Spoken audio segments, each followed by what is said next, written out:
عشرہ ذی الحجہ سے زیادہ پسندیدہ عبادت کسی دن کی نہیں۔ حضرت ابو ہریرہ رضی اللہ تعالیٰ عنہ سے روایت ہے، نبی علیہ السلام نے ارشاد فرمایا،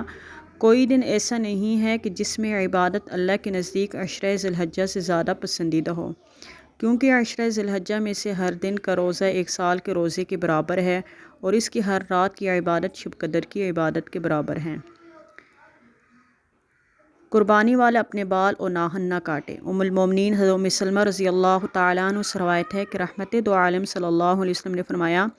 جب ذی الحجہ کا مہینہ شروع ہو جائے تو تم میں سے کسی کا قربانی کرنے کا ارادہ ہو تو اپنے بال اور ناخن نہ کاٹیں۔ 9 ذی الحجہ کے روزے سے 1 سال پہلے اور 1 سال بعد کے گناہ معاف ہوتے ہیں۔ حضرت قتادہ رضی اللہ تعالیٰ عنہ سے روایت ہے کہ محبوب رب العالمین نے یوم عرفہ 9 ذی الحجہ کے روزے کے بارے میں فرمایا، میں اللہ تعالیٰ سے پختہ امید رکھتا ہوں کہ اس کی وجہ سے 1 سال پہلے اور 1 سال بعد کے گناہ کو کفارہ فرما دیں گے۔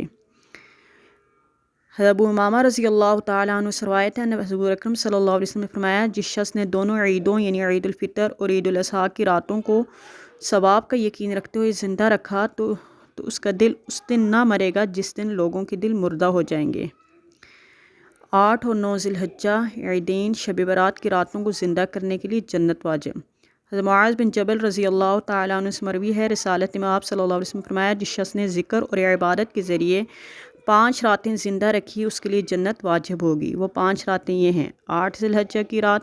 عرفہ کی رات، بقرہ عید کی رات، عید الفطر کی رات اور 15ویں شعبان کی رات۔